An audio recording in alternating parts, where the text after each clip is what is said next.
Apa kata mereka? Muhammadiyah itu abu-abu, kata dia. Salafi tidak, NU tidak, kata dia. Muhammadiyah ini adalah organisasi yang lebih dulu berdiri daripada NU, termasuk Salafi itu sendiri. Pertanyaan yang ketiga, jamaah Muhammadiyah banyak yang pindah ke Salafi, gitu deh. Kemudian yang terakhir ada 8 pertanyaan. Banyak beranggapan bahwa Muhammadiyah itu firqah mengajarkan kesesatan. Yang pertama, persamaannya adalah kembali kepada Al-Quran dan Sunnah. Sama slogannya. Sama slogan. Slogan Muhammadiyah, kembali kepada Al-Quran dan Sunnah. Salah satu persamaan antara Muhammadiyah dengan Salafi itu, Bapak Ibu, menolak yang disebut dengan hadis dhaif dan palsu. Kedua-duanya sama-sama memiliki semangat purifikasi. Apa bahasa purifikasi itu? Puritanisme, pemurnian akidah. Muhammadiyah menerima modernisasi atau kemoderenan, lebih tepatnya wasatiyah. Sementara teman-teman Salafi tak mau terima, cuman pakai HP.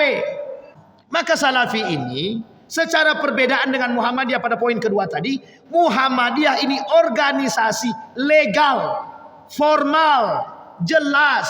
Sementara Salafi tidak. Dia bukan organisasi.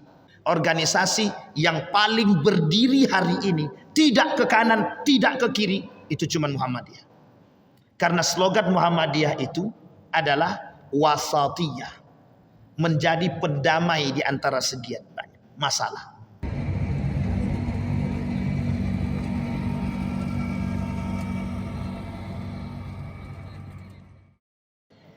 Baik Bapak Ibu sekalian yang berbahagia, di malam ini Bapak Ibu, atau di maghrib ini, ada hal yang begitu sensitif yang ingin kita coba bahas bersama.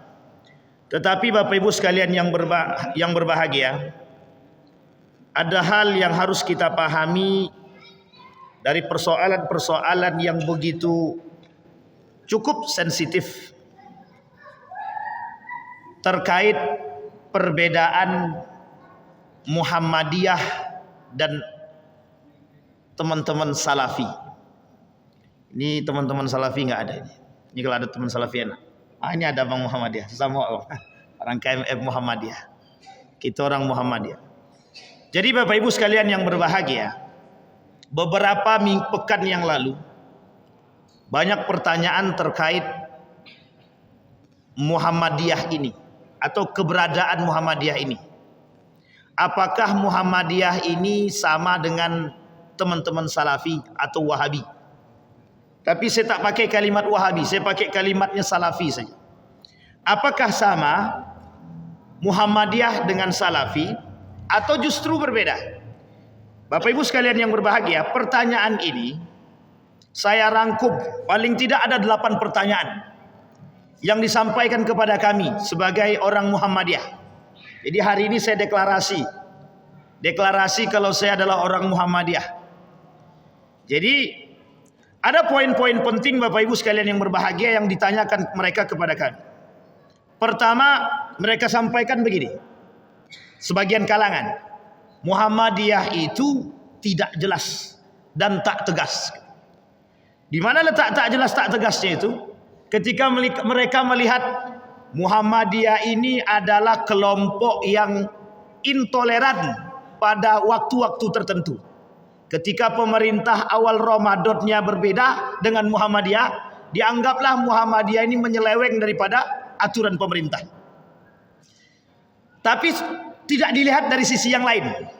Ketika Muhammadiyah punya peran, jadi dalam Muhammadiyah itu ada pembahasan khusus dalam al-Islam dan kemuhammadiyahan. Salah satunya gerakan sosial. Muhammadiyah itu dalam peran politik, sangat. Jangan dikira Muhammadiyah tidak berpolitik. Muhammadiyah berpolitik tapi tidak berpolitik praktis. Tapi sebagian di antara mereka mesti banyak yang datang dan mencari suara ke Muhammadiyah. Itu pasti. Dan kita sampaikan itu.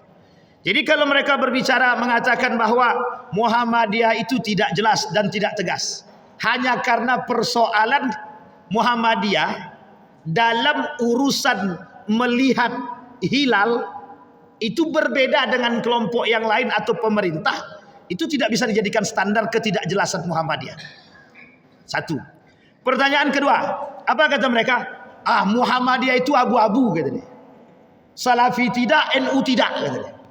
Saya bilang, justru keabu-abuan itu yang perlu kita jadikan lebih terang. Masih mending abu-abu, karena masih ada warna yang abu-abu. Coba kalau tidak abu-abu, tidak warna merah, tidak warna hitam, itu lebih parah. Hanya saja Bapak Ibu sekalian yang berbahagia, Muhammadiyah ini adalah organisasi yang lebih dulu berdiri daripada NU, termasuk Salafi itu sendiri. Secara formal Muhammadiyah itu berdiri 1912. Indonesia belum merdeka, Pak. Kenapa NU berdiri? Itu setelah Kiai Haji Ahmad Dahlan meninggal. Bukan tanpa sebab. Kiai Haji Hasyim Asy'ari mendirikan Nahdlatul Ulama 1926. Sama berdirinya dengan Pondok Pesantren Darussalam Gontor 1926.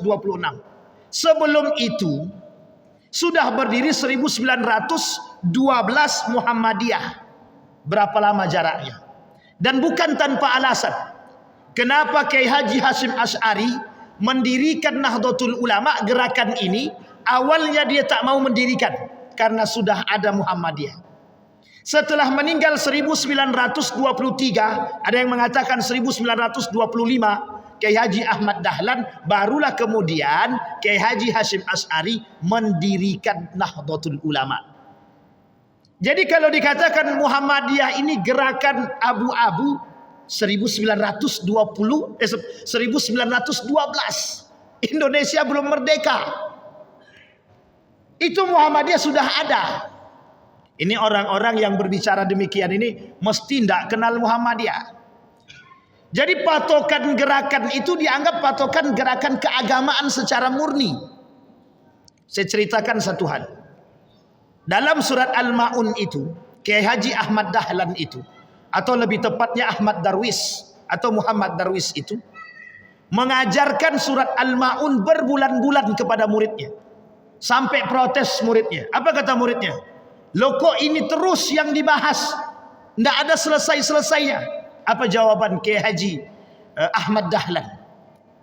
Sebelum dia sampai ke Indonesia, nama dia Muhammad Darwis. Setelah dia sampai ke Indonesia, berubah nama menjadi Ahmad Dahlan. Dia dari Mekah. Sama-sama murid atau sama-sama berguru kepada seorang ulama besar. Namanya Soleh Darat. Begitu juga Yasin Al-Padani atau Al-Padani. Itu penting untuk dipahami. Jadi Ahmad Dahlan dengan Kiai Haji Hasyim Asy'ari ini masih bersaudara. Kalau bahasa kita ini 3 pupu. Coba dekat itu. Sangat dekat sekali. Jadi kemudian kita kembali kepada cerita Ahmad Dahlan. Ketika ditanya sama muridnya, kok surat Al-Ma'un tidak selesai-selesai, padahal kan pendek. Apa jawaban Kiai Haji Ahmad Dahlan kepada muridnya? Sudah dilakukan atau belum? Sudah diamalkan atau belum? Coba bayangkan. Sekarang berapa banyak orang yang hafal Quran? Coba tanya satu ayat saja. Sudah diamalkan atau belum? Satu ayat saja.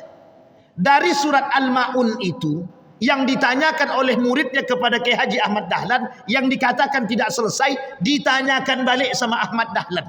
Apa kata Ahmad Dahlan? Sederhana pertanyaannya, sudah diamalkan atau belum? Jawabannya sederhana, belum diamalkan. Apa kata Kiai Haji Ahmad Dahlan? Amalkan dulu. Itulah cikal bakal berdirinya hari ini Rumah Sakit Muhammadiyah. Jadi jangan kata kalau Muhammadiyah itu tidak punya peran terhadap Republik Indonesia. Bukan tidak punya peran, sangat punya peran sekali. Bayangkan, Nah, jadi Bapak Ibu, tapi mereka anggap Muhammadiyah ini abu-abu dalam istilah agama. Lembut tidak, kasar tidak.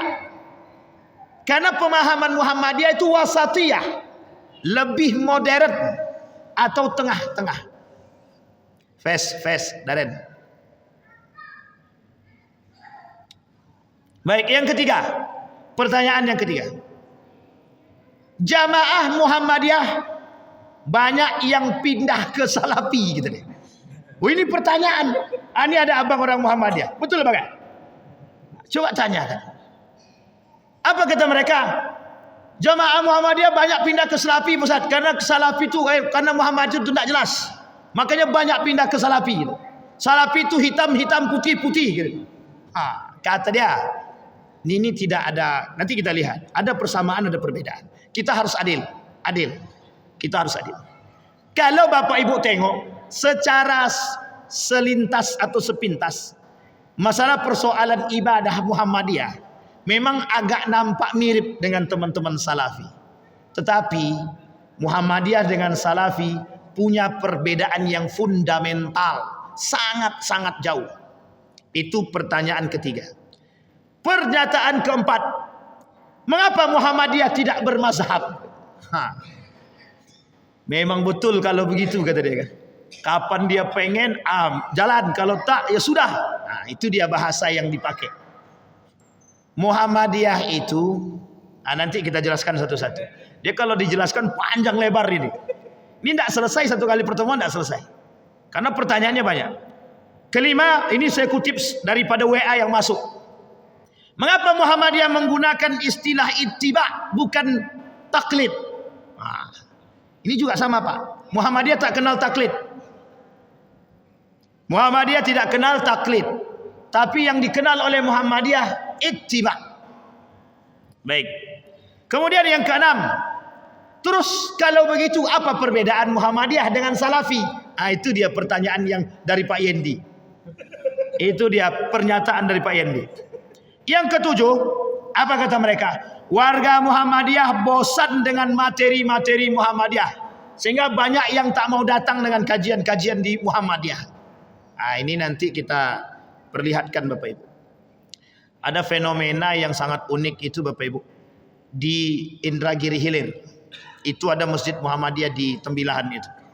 Itu kalau, ini unik. Jadi ketika sholat 5 waktu, itu yang sholat itu satu sop tak sampai. Tapi kalau Muhammadiyah lebaran duluan, itu sampai lantai dasar pun nggak cukup. Itu Pak. Jadi sebenarnya relawan Muhammadiyah itu banyak. Kami pernah jadi imam, jadi khatib Idul Fitri, Idul Adha di Perawang. Orang Muhammadiyah itu kalau kita hitung sedikit, setengah masjid baru itu tak sampai. Masjid Taqwa itu tak sampai. Pas khutbah Idul Adha, pas acara Idul Adha, itu Muhammadiyah duluan. Itu sampai ke jalan jamaah itu. Parkir itu tidak tahu di mana itu. Saking banyaknya. Pertanyaannya kok muncul. Loh, kok makin banyak peserta Muhammadiyah? Coba Bapak Ibu bayangkan. Artinya, sebenarnya banyak pengikut Muhammadiyah yang tak tertulis secara kartu identitas Muhammadiyah. Jadi kartu anggota Muhammadiyah. Tapi banyak pengikutnya. Lebaran duluan mau. Puasa duluan nggak mau dia. Jadi kalau bisa semakin sedikit dan semakin cepat. Kalau bisa 27 itu. Cuman nggak bisa kan. Tapi kita lihat. Kemudian yang terakhir ada 8 pertanyaan. Banyak beranggapan bahwa Muhammadiyah itu firqah mengajarkan kesesatan. Ini yang dikatakan oleh orang Salafi yang ada di Kampar itu. NU firqah dhalah gitu deh. Muhammadiyah firqah dhalah gitu. Bapak Ibu, kita harus fair. Kami di sini bukan ingin menjelekkan satu dan yang lain, tidak. Kita harus fair. Kami ingin menyampaikan kepada Bapak Ibu semua, biar masyarakat juga tahu siapa Muhammadiyah dan bagaimana. Kita ambil contoh, mohon maaf, di Riau ini, itu termasuk orang memandang Muhammadiyah itu sedikit sensitif. Di sore itu Muhammadiyah nggak bisa masuk, hanya segelintir pengikutnya. Kalau ada orang, ini orang Muhammadiyah nih, nggak sejalan dengan kami. Coba bayangkan. Itu orang-orang yang nggak paham sejarah. orang-orang yang tidak paham dengan siapa sebenarnya atau bagaimana sebenarnya atau apa sebenarnya Muhammadiyah. Hari ini kita mau akui Bapak Ibu, biar Bapak Ibu semua tahu. Yang paling konsisten hari ini, kelompok dan organisasi yang masih dianggap paling konsisten menjaga Muhammadiyah. Boleh cek firqah-firqah yang lain atau organisasi yang lain. Itu organisasi yang paling berdiri hari ini, tidak ke kanan, tidak ke kiri, itu cuma Muhammadiyah. Karena slogan Muhammadiyah itu adalah wasatiyah, menjadi pendamai di antara sekian banyak masalah. Ketika kasus-kasus bertebaran, Muhammadiyah paling tengah. Maka Bapak Ibu sekalian yang berbahagia, itu dalam segi politiknya, pemerintahannya. Tapi Muhammadiyah juga tidak bisa dipandang sebelah mata dalam urusan agama. Muhammadiyah punya satu hal yang harus Bapak Ibu tahu. Majelis tarjih. Tahu Bapak Ibu tarjih itu ya? Tukang buat fatwa di Muhammadiyah itu namanya majelis tarjih.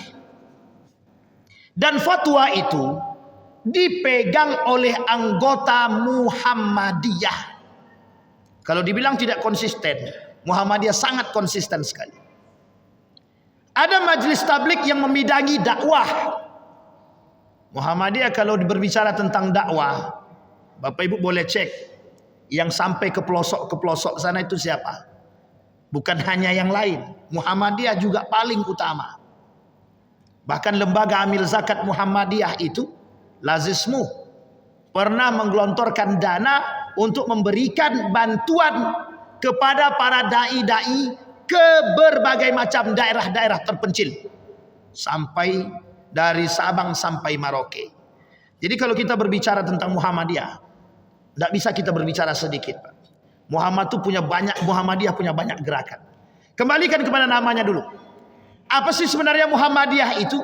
Pengikut ajaran baginda Nabi Muhammad SAW. Ini bukan pengikut Muhammad Ridwan, bukan pengikut Muhammad Darwis, bukan pengikut Muhammad yang lain. Muhammadiyah slogannya mengikuti ajaran baginda Nabi Muhammad SAW. Dan ingat, gerakan Muhammadiyah ini puritanisme, pemurnian akidah. Termasuk salah satu organisasi yang menolak TBC, tahayul, bid'ah, khurafat, yang ketika itu banyak tersebar. Jadi kalau mohon maaf, teman-teman Salafi hari ini berbicara TBC, Muhammadiyah 1912 sudah berbicara. Sebelum dibentuknya Muhammadiyah sudah berbicara Kiai Haji Ahmad Dahlan, pemurnian akidah. Jangan salah Bapak Ibu.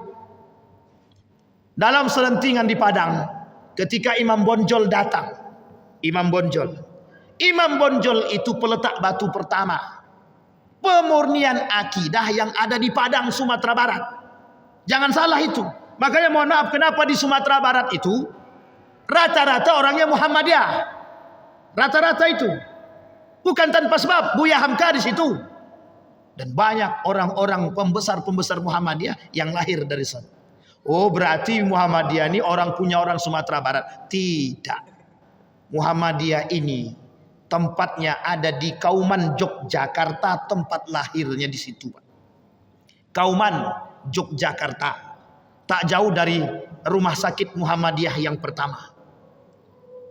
RSPKU, rumah sakit Muhammadiyah. Itu tak jauh dari tempat gang masuk ke Kauman itu.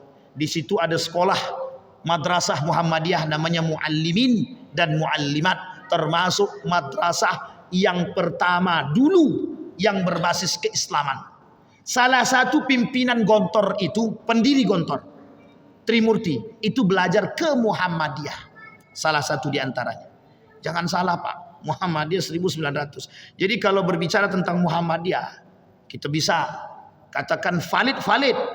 Nah sekarang kita lihat Bapak Ibu. Saya tidak mau sampaikan secara mutlak langsung itu kita sampaikan perbedaan Muhammadiyah dengan Salafi. Kita lihat dulu persamaannya. Teman-teman Salafi dengan Muhammadiyah itu punya kesamaan. Hanya saja Bapak Ibu harus dipahami. Salafi ini dah baik kaitannya nih. Salafi ini Bapak Ibu, itu sesama mereka berantem itu. Dia ada kelompok-kelompok tertentu. Kita ambil kelompok yang paling lurus. Arti paling lurus di sini, yang tidak mengkafirkan orang, tidak membid'ahkan orang, tidak mengharamkan jasad orang. Kita ambil yang paling sangat-sangat cukup lembut. Ada. Mereka baik dan mereka bersahabat dengan kita. Tapi bagi mereka yang salah, yang betul-betul, hitam-hitam, putih-putih. Salah satu persamaan antara Muhammadiyah dengan Salafi itu Bapak Ibu, menolak yang disebut dengan hadis dhaif dan palsu. Itu sama. Jadi di Muhammadiyah itu menolak hadis palsu dan lemah.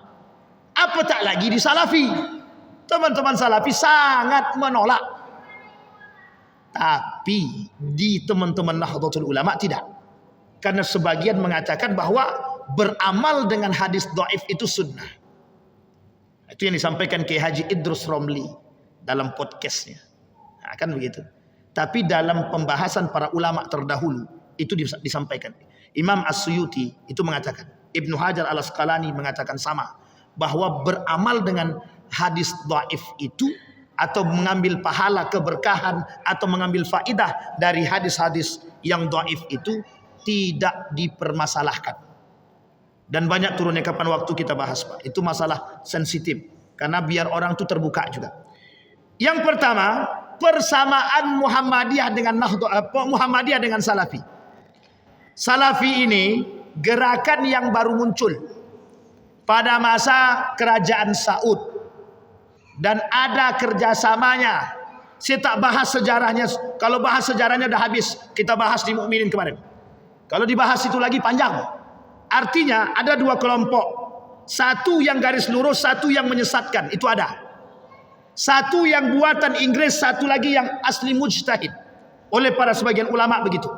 Sehingga memandangnya harus, kita memandang Salafi ini juga harus objektif. Ada yang bermazhabkan Imam Ahmad ibn Hanbal, ada yang tidak bermazhabkan sama sekali. Jangan salah Bapak Ibu. Di Saudi itu pernah disampaikan salah satu asisten daripada Abdurrahman Sudais. Apa kata asistennya? Di Saudi ini no mazhab, gitu dia. Oh, jangan coba-coba Pak. Itu kata mereka, no mazhab di Saudi ini. Tapi sebagian kalangan ada yang betul-betul bermazhabkan Imam Ahmad ibn Hanbal. Dan itu salah, kata salah. Tak salah. Siapapun berhak berpegang teguh kepada mazhab apapun. Wong kita yang teman-teman yang mengatakan bahwa kami berpegang teguh kepada mazhab Syafi'i. Wong istrinya juga nggak pakai cadar tuh. Artinya tidak murni Syafi'i secara utuh. Artinya siapapun boleh berpegang teguh asalkan berpegang teguh dengan mazhab itu punya ilmu, bukan tidak punya ilmu. Kalau tidak punya ilmu, bertaklidlah kepada ulama. Itu dia dalam teman-teman Nahdlatul Ulama. Di Muhammadiyah kami berittiba kepada Majelis Tarjih atau HPT, Himpunan Putusan Tarjih Muhammadiyah, yang sudah dinyatakan dalam Muktamar Muhammadiyah dan disahkan. Jadi tidak sembarangan Pak. Ketika memfatwakan satu masalah, itu Muhammadiyah mendatangkan semua pakar. Pakar psikologi, ini ada terbaru. Hukum makanan di Jepang, makanan asli Jepang dalam pandangan Muhammadiyah. Sebelum Muhammadiyah memfatwakan makanan asli Jepang itu, Muhammadiyah panggil orang asli Jepang yang tinggal di Jepang, dipanggil yang paham betul. Psikologi dipanggil, ahli makanan gizi dipanggil, ahli hukum dipanggil, ahli agama dipanggil semua. Duduk untuk merumuskan satu fatwa. Jadi jangan kira abu-abu. Tidak jelas itu Muhammadiyah.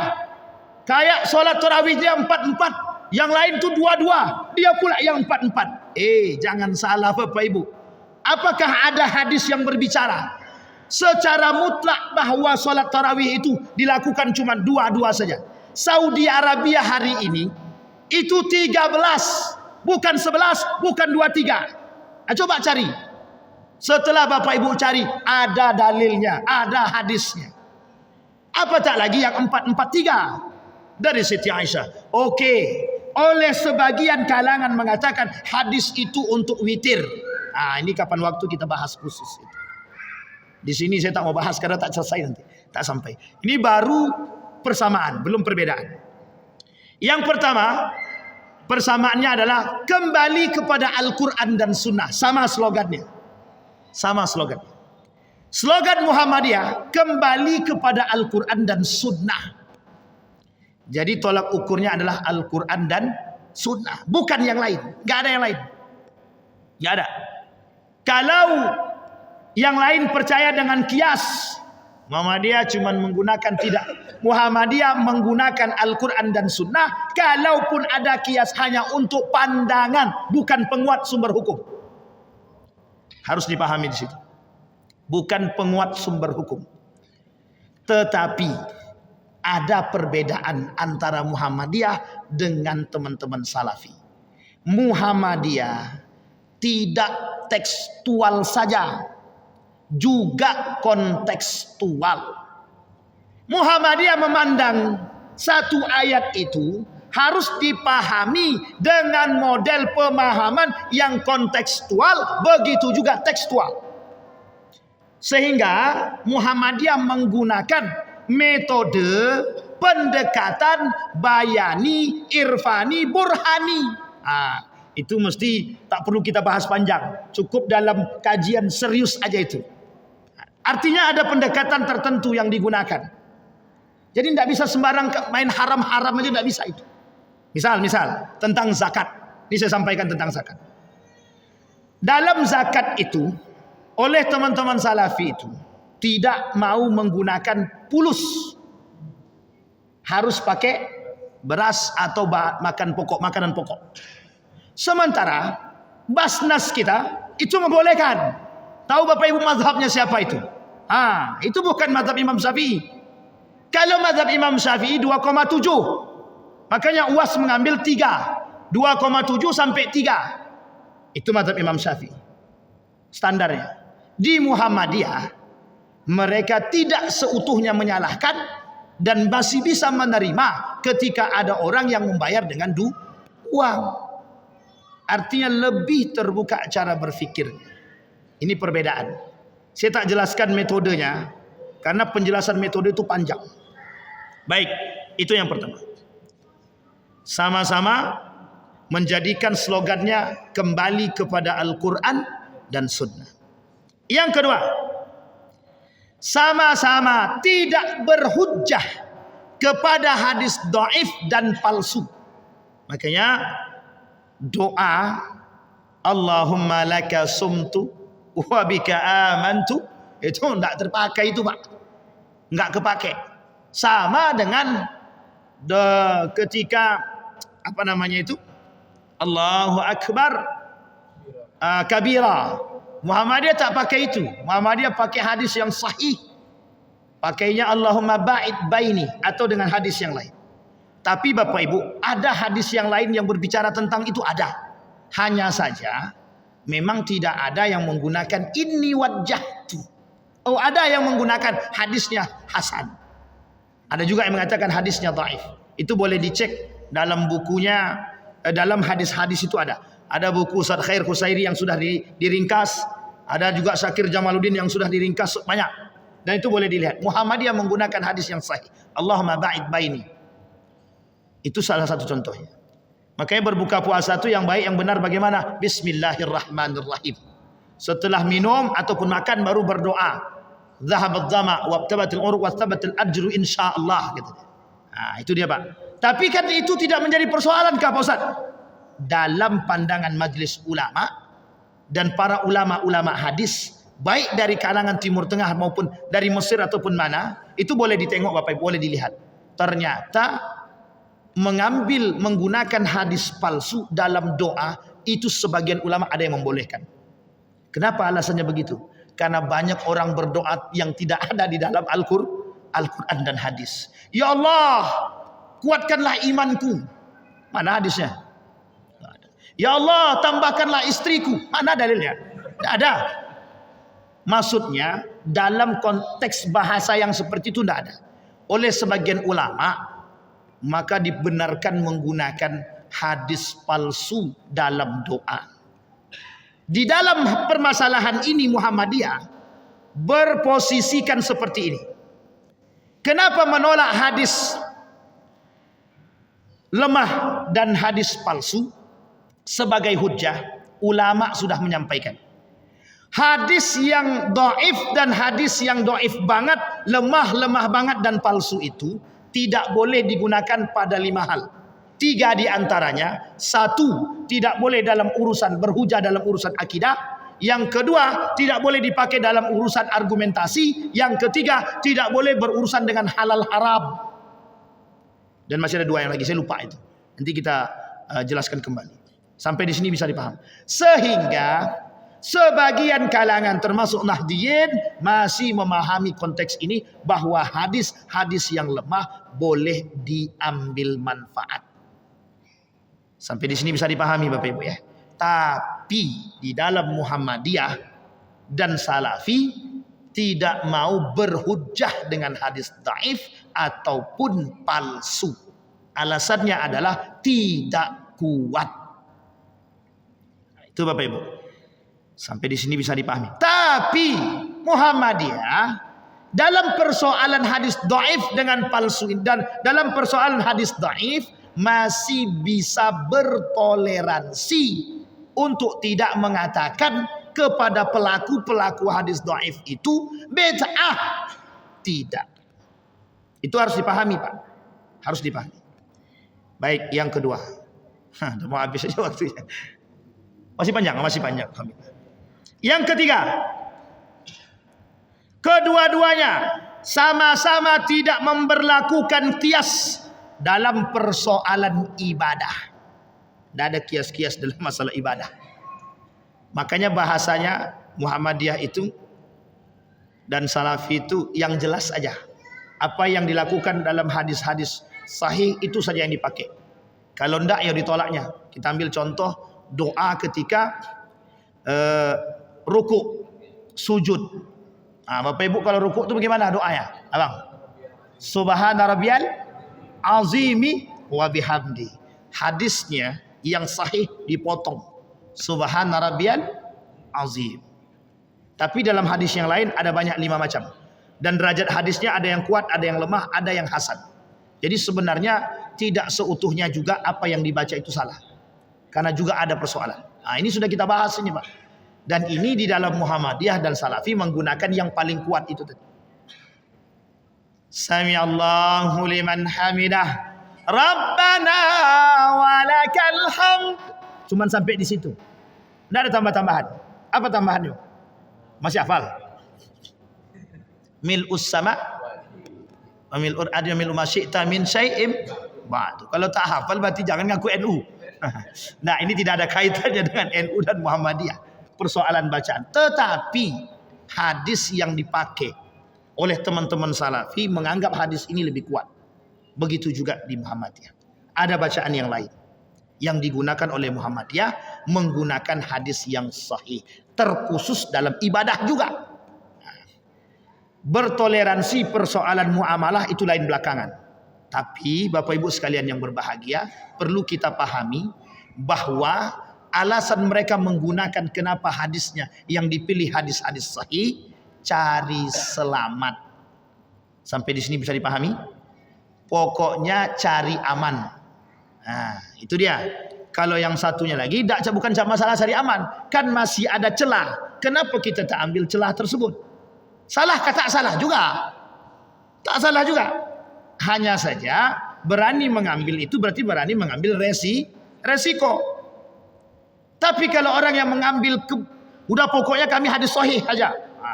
Jadi sudah mencari aman duluan. Takut terjerumus dalam, mohon maaf, jika hadis tersebut palsu ataupun dhaif ataupun dhaif jiddan, lemah banget. Baik. Sama-sama tidak memberlakukan qiyas dalam persoalan ibadah. Keberapa lagi? 1, 2, 3. Keempat. Kedua-duanya sama-sama memiliki semangat purifikasi. Apa bahasa purifikasi itu? Puritanisme. Pemurnian akidah.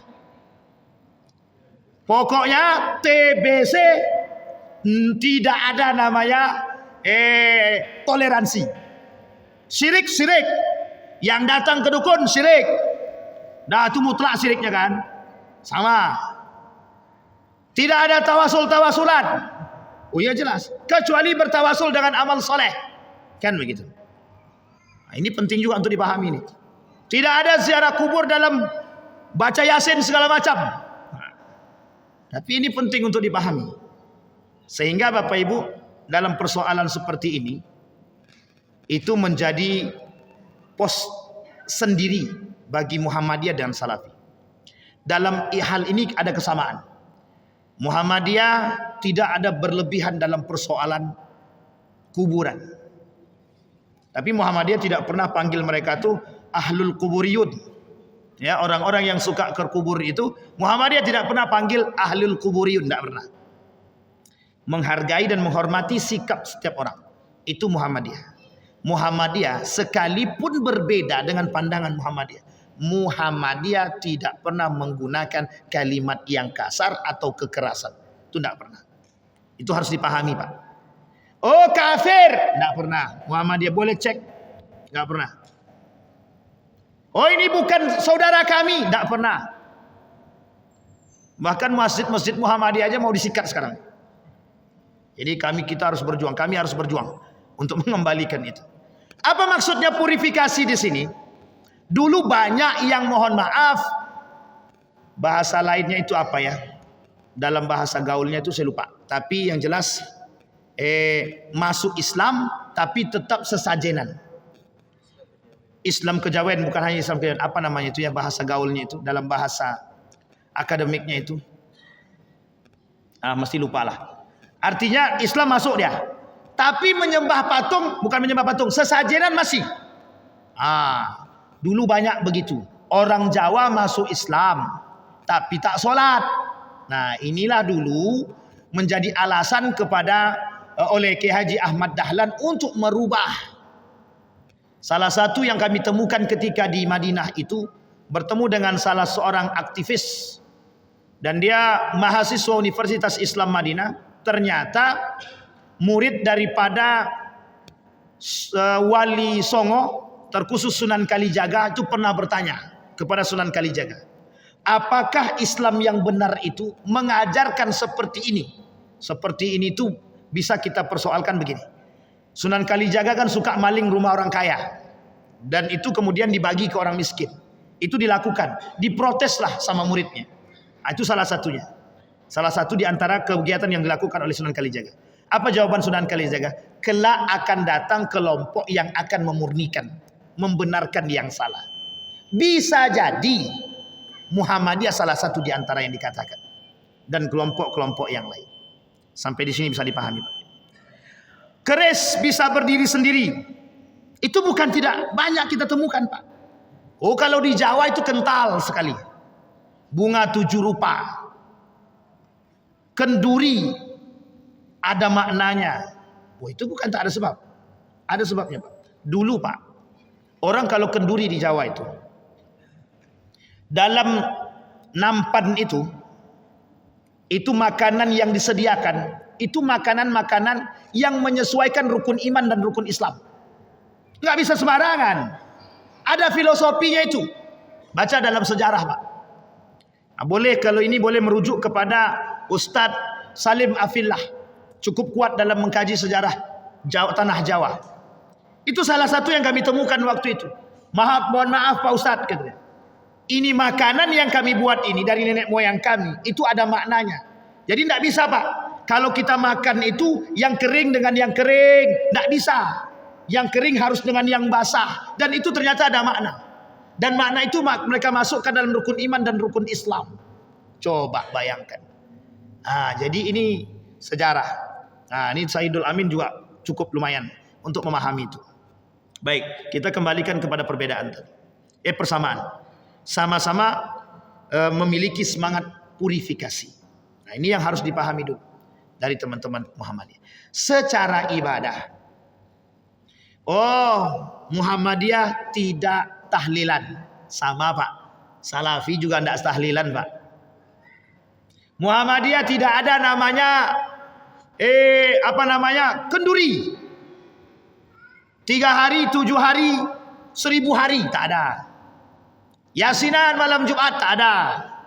Sama, Pak. Mereka juga nggak ada. Kemudian Maulid Nabi tidak ada. Di Muhammadiyah ada sedikit perbedaan dari zaman dahulu dengan sekarang. Profesor Dr. Haji Yunahar Ilyas mengatakan memahami makna Maulid Nabi bukan dimaknai dengan makna hukum syariat, tapi lebih kepada budaya. Salah satu perbedaannya adalah Muhammadiyah masih menerima budaya yang sejalan dengan agama dan syariat Islam. Itu penting untuk dipahami. Di sini perbedaannya, Pak. Baik, sampai di sini bisa dipahami ya Bapak Ibu ya. Jadi ini dari segi persamaan. Sekarang Bapak Ibu, di antara atau di balik daripada persamaan mesti juga ada perbedaan. Mau kita sampaikan langsung perbedaan atau kita tutup? Sudah selesai waktu dah Pak. Pertama saja untuk pemancing. Untuk pemancing. Sekarang Bapak Ibu sekalian yang berbahagia, apa perbedaan antara Muhammadiyah dengan Salafi? Kita lihat. Panjang nih Bapak Ibu. Muhammadiyah menerima modernisasi atau kemodernan, lebih tepatnya wasatiyah. Sementara teman-teman Salafi tak mau terima, cuman pakai HP. Ini tolong dipotong yang terakhir. Artinya mereka teman-teman Salafi tidak mau menerima modernisasi. Kemodernan ini mereka tidak terima. Sementara Muhammadiyah itu menerima perkembangan zaman secara modern. Kenapa? Karena dalam pandangan Muhammadiyah, modern ini, perkembangan zaman ini tidak bisa ditolak. Artinya, pada satu sisi, dalam persoalan muamalah, Muhammadiyah membuka diri untuk kembali mengkaji. Sehingga muncul hukum-hukum yang baru yang berdasarkan hasil putusan tarjih Muhammadiyah yang memang layak dikeluarkan dan diikuti oleh anggota Muhammadiyah. Kita ambil contoh. Muhammadiyah itu kalau melihat hilal menggunakan apa? Hisab. Betul ya? Hisab. Tapi kemarin Muhammadiyah agak sedikit lebih modern.